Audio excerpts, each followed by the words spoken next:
Boa noite, amados, boa noite a você que já se encontra nessa live, a você que está conosco. Gostaria que você continuasse orando para que a internet ficasse estabilizada, para nós darmos continuidade. Eu quero compartilhar com você uma palavra que venho meditando nela há dias. Poxa, fui surpreendido pelo que Deus falou ao meu coração. Eu quero compartilhar com você esta noite. Você que está com sua Bíblia, você que está com a Bíblia no celular ou no tablet, no seu smartphone, abra ela no Salmos 37, versículos 3 e 4. O salmista diz assim: confia no Senhor e faze o bem, habita na terra e alimenta-te da verdade. Agrada-te do Senhor e Ele satisfará os desejos do teu coração. Vamos ler de novo? Vamos ler de novo. Versículo 3. Confia no Senhor e faze o bem, habita na terra e alimenta-te da verdade. Agrada-te do Senhor e Ele satisfará os desejos do teu coração.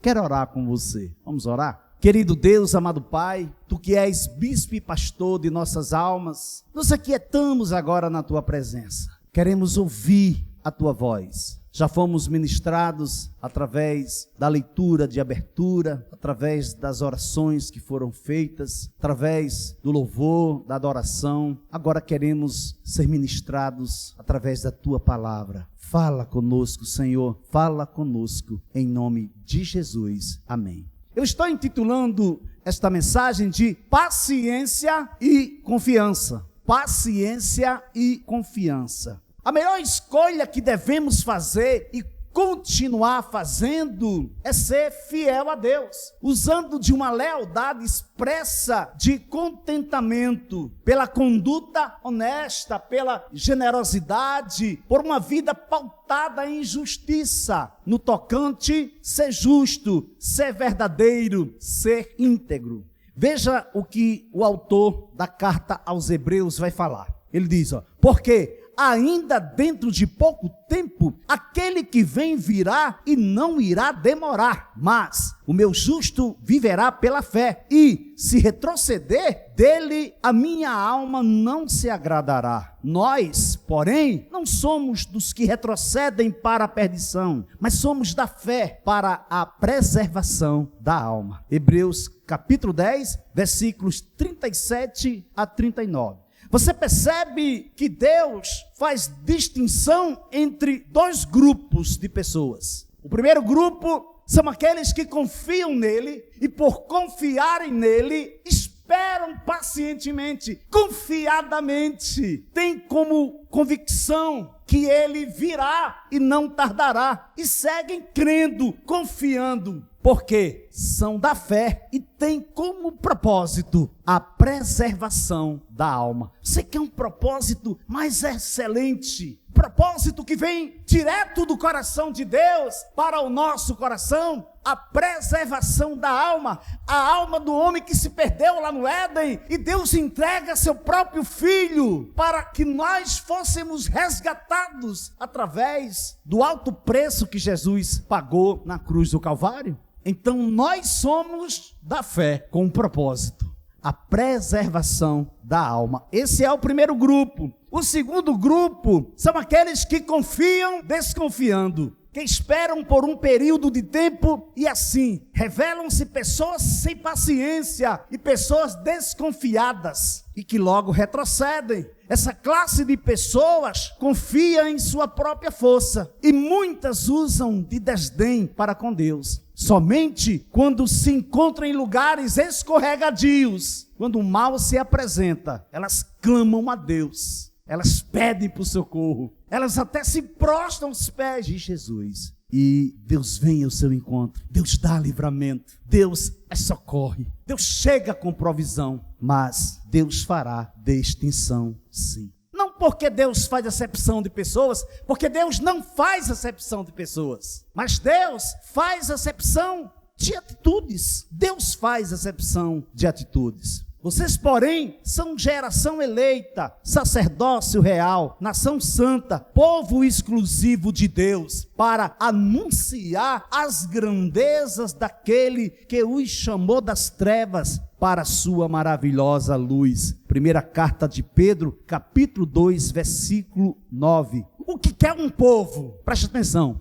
O que quer um povo que é chamado geração eleita, nação santa, propriedade exclusiva de Deus, que Deus os chamou das trevas, libertou das trevas para a sua maravilhosa luz? O que quer um povo que é exclusivo de Deus, envolvido com as coisas deste mundo e ainda por cima invejando as práticas de iniquidade e a prosperidade dos ímpios? É inconcebível algo dessa natureza. Eu tenho que odiar as práticas daqueles que são contra a natureza e o caráter de Deus. Então, a primeira vertente que eu quero ver com você nesta noite, primeiro ponto que eu quero compartilhar com você é: alimente-se da verdade. Alimente-se da verdade. Salmos 37, versículo 3. O salmista vai dizer assim: confie no Senhor e faça o bem, habite na terra e alimente-se da verdade. O primeiro princípio para uma vida bem-sucedida é você se alimentar da verdade. Porém, o que precede esse princípio, o que vem antes dessa verdade, é a confiança em Deus. E por mais que você diga que confia em Deus, mas se você não se permitir conhecê-lo, como você poderá confiar nele? E você, em confiando nele, praticar o bem, fazer o bem, se você não o conhece,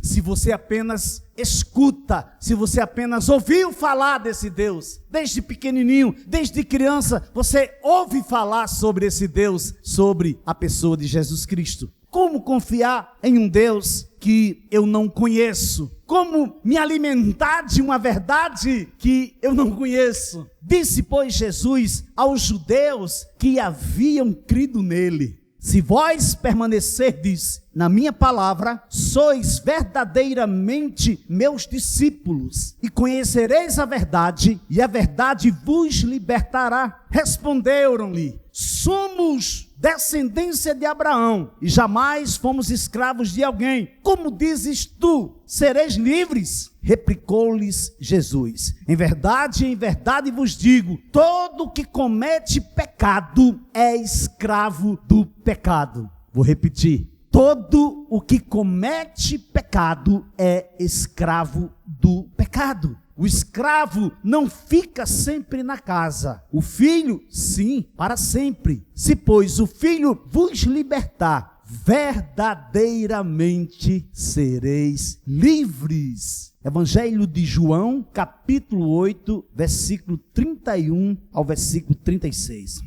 Para que eu possa me alimentar da verdade, eu preciso conhecê-la. Porque não existem várias verdades. Não existem e nunca existiram várias verdades. Existe uma verdade, uma única verdade. Não se turbe o vosso coração. Credes em Deus, credes também em mim. Na casa de meu pai há muitas moradas. Se assim não fora, eu vou-lo teria dito. Mas vou preparar-vos lugar. E quando eu for e vos preparar lugar, voltarei e vos receberei para mim mesmo. Voltarei e vos receberei para mim mesmo, para que onde eu estou, estejais vós também, e vós sabeis o caminho para onde eu vou. Disse-lhe Tomé: Senhor, não sabemos para onde vais, como saber o caminho? Respondeu-lhe Jesus: eu sou o caminho e a verdade e a vida. Ninguém vem ao Pai senão por mim. João capítulo 14, versículo de 1 a 5. Veja bem,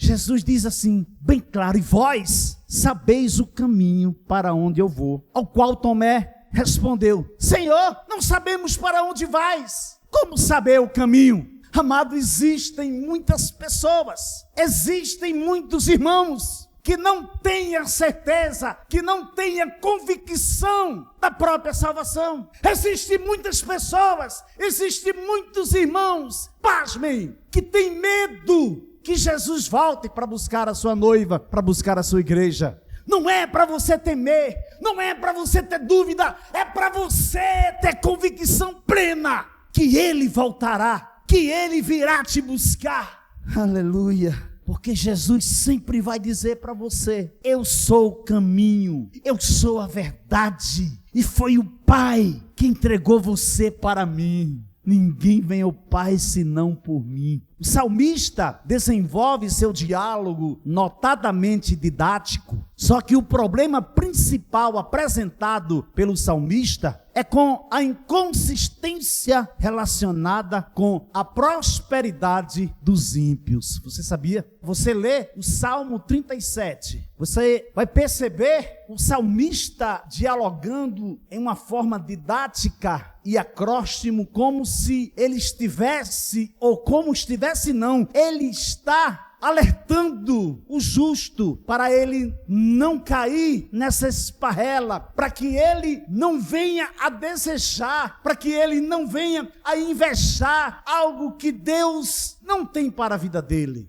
algo que não faz parte de Deus para a vida dele. Só que ele vai desenvolver exatamente nesta vertente. Veja aí, versículo 1 e versículo 2 do Salmos 37. Ele começa assim, ó: não se irrite por causa dos malfeitores, nem tenha inveja dos que praticam a iniquidade, pois em breve eles secarão como a relva e murcharão como a erva verde. Quais as características de uma pessoa inconsistente? Apresenta-se uma ausência de firmeza, falta de firmeza. É uma pessoa que não tem firmeza no que faz, no que diz, no que age. A falta de solidez. É uma pessoa inconstante, onde há uma variação de incertezas muito grande. É assim que nós identificamos uma pessoa inconsistente. Há uma variação de pensamentos, há uma variação de incertezas, e em tudo que essa pessoa faz, há sempre uma interrogação: será que vai dar certo? Será que eu vou conseguir? Não, mas fulano de tal conseguiu. Mas fulano de tal, veja como é bem sucedido. Olha o carro dele ou dela, olha a casa dele ou dela. E muitas vezes, na maioria das vezes, essas pessoas não comungam com a fé que eu prego, não falam do Deus que eu falo e nem crê na pessoa bendita de Jesus. E eu me encontro trazendo exemplos da vida dessa pessoa para a minha vida. Só que eu sou uma pessoa inconstante. Só que eu sou uma pessoa que em tudo que eu faço, eu duvido. Será que vou ser bem sucedido? Será que eu vou ser bem sucedida? Tiago chama essa pessoa, ou essa classe de pessoas de ânimo dobre. Se, porém, algum de vocês necessita de sabedoria, peça a Deus, que todos a dá com generosidade e sem reprovações, e ela lhe será concedida. Peça-a, porém, com fé, em nada duvidando, pois o que duvida é semelhante à onda do mar, impelida e agitada pelo vento. Que uma pessoa dessas não pense que alcançará do Senhor alguma coisa, sendo indecisa e inconstante em todos os seus caminhos. Tiago capítulo 1, versículos 5 a 8. Nova versão Almeida atualizada. Agora eu vou ler na Almeida Revista Atualizada, versículos 7 e 8 do capítulo 1 de Tiago. Não suponha esse homem que alcançará do Senhor alguma coisa. Homem de ânimo dobre, duplicidade de caráter. Ânimo dobre, duplicidade de caráter, inconstante em todos os seus caminhos. Exatamente esse alerta que o salmista está fazendo. É exatamente nessa direção que o salmista está dizendo: cuidado, pondera, porque talvez aos seus olhos este caminho vai levar a caminhos de vida, mas cuidado, porque no final deles, ao cabo deles, é caminhos de morte. Cuidado, não se irrite por causa dos malfeitores, nem tenha inveja dos que praticam a iniquidade. É como se ele estivesse dizendo: por que você fica irritado com aqueles que praticam o mal? Mas além disso, além de você ficar irritado porque eles estão praticando mal, estão se dando bem, estão aumentando seus bens, são prósperos. Além disso, você ainda tem inveja deles. Você ainda vive invejando a prosperidade deles. você não leva em conta que toda essa prosperidade, todos esses bens adquiridos, essas festanças, como declara o salmista no Salmo 73, que eles vivem de casa em casa se banqueteando. Você não leva em consideração que a prosperidade, juntamente com a iniquidade e a maldade que foram usadas para a obtenção dessa riqueza, desses bens acumulados, dessa chamada prosperidade, em breve passará. Em breve passará, amado, não se perpetuará, pois em breve eles secarão como a relva e murcharão como a erva verde. Versículo 2 do Salmo 37. Precisamos esperar em Deus, precisamos confiar, precisamos investir em convicção na pessoa bendita de Jesus Cristo, em convicção que Jesus está voltando, que logo Ele voltará, que Ele virá buscar a sua noiva, virá buscar a sua igreja, e mais,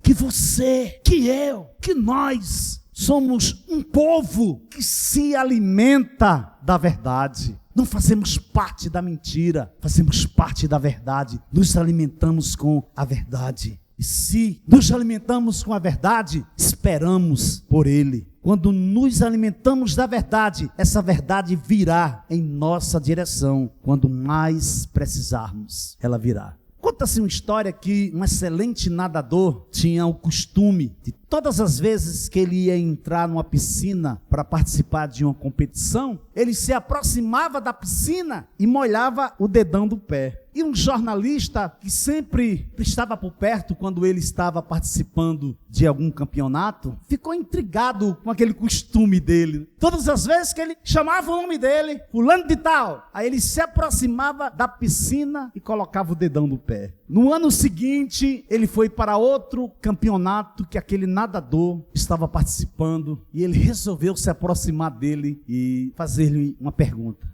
Você poderia me responder? Só uma pergunta que eu quero te fazer. Você poderia me responder, por favor? Ele disse, pois não. Ele disse, eu tenho prestado atenção nos campeonatos que eu tenho feito a cobertura pela nossa emissora e tenho percebido que todas as vezes que você vai entrar na piscina, você se aproxima da piscina e coloca o dedão do pé. Você poderia me dizer por quê? Mas fica à vontade, se você não quiser falar, não tem problema, não tem problema. Ele disse, tudo bem, tudo bem. Certa noite, eu estava hospedado em um hotel e perdi o sono e resolvi sair do quarto e ir na piscina. Mas, especificamente naquela noite, eu não acendi as luzes, porque era uma noite enluarada e tinha muitas estrelas no céu. E eu comecei a contemplar aquele céu tão lindo. Eu estava em cima do trampolim para pular naquela piscina. Eu abri meus braços e a minha sombra refletia na parede uma cruz. E aquilo me emocionou e eu pensei no meu tempo de infância, quando meus pais falavam sobre o sacrifício de Jesus, que Jesus entregou a vida dele pelas nossas vidas. Não sei quanto tempo fiquei ali parado, mas ao final eu estava em paz com Deus. Desisti de mergulhar na piscina. Desci do trampolim e resolvi apenas tomar um gostoso banho, quando para o meu assombro, descobri que haviam esvaziado a piscina naquela tarde. Naquela noite, a cruz de Cristo salvou-me 2 vezes da morte física e da morte espiritual. Por isso, todas as vezes que eu vou participar de um campeonato, eu vou participar de uma prova de natação, eu me aproximo e coloco meu dedão do pé antes de saltar. Naquela noite, eu fui salvo 2 vezes. Segundo ponto,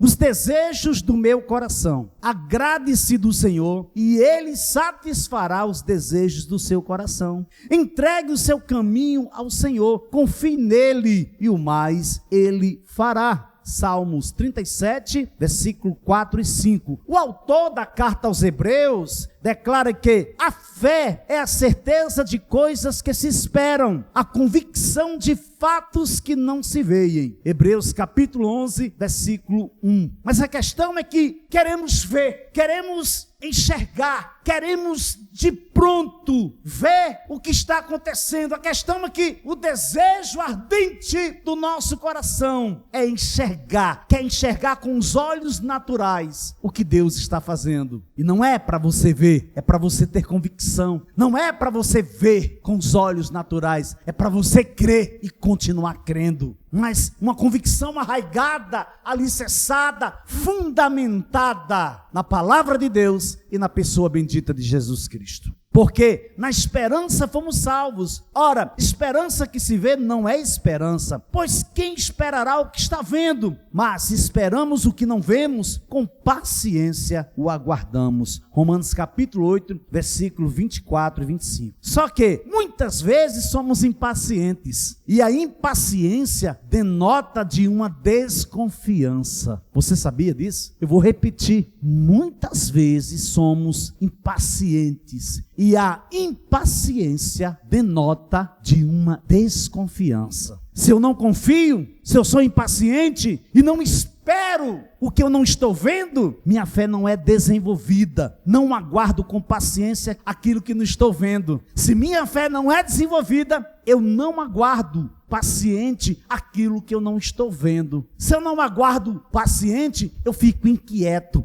eu fico ansioso. Tem pessoas que comem as unhas, tem pessoas que não ficam paradas em um canto, ficam caminhando de um canto para outro, porque são inquietas, porque não conseguem esperar com paciência. Me falta fé, e se a minha fé é faltosa, eu estou retrocedendo, e se eu estou retrocedendo, eu estou desagradando a Deus. Olha como é sério. Se eu sou impaciente, o que acontece? Eu sou desconfiado. Se eu não espero aquilo que eu não estou vendo, a minha fé não é desenvolvida. Me falta fé. E se minha fé é faltosa, eu estou retrocedendo. E se eu estou retrocedendo, eu estou desagradando a Deus. É por isso que Deus diz que a alma dele não se alegra naquele que retrocede. É por isso que em dado momento passamos por provações, atravessamos momentos difíceis em nossa vida, em nossa caminhada cristã. Meus irmãos, tenham motivo de grande alegria o fato de passarem por várias provações, sabendo que a provação da fé que vocês têm produz perseverança. Ora, a perseverança deve ter ação completa para que vocês sejam perfeitos e íntegros, sem que lhes falte nada. Tiago capítulo 1, versículo 2 a 4. Descanse no Senhor, espere nele. Esse é o salmista falando no Salmo 37. Descanse no Senhor e espere nele. Não se irrite por causa daquele que prospera em seu caminho, por causa do que realiza os seus maus desígnios. Deixe a ira, abandone o furor, não se irrite, certamente isso acabará. Salmos 37, versículos 7 e 8. Certo dia, alguém me perguntou: pastor, eu tenho que andar com os meus inimigos?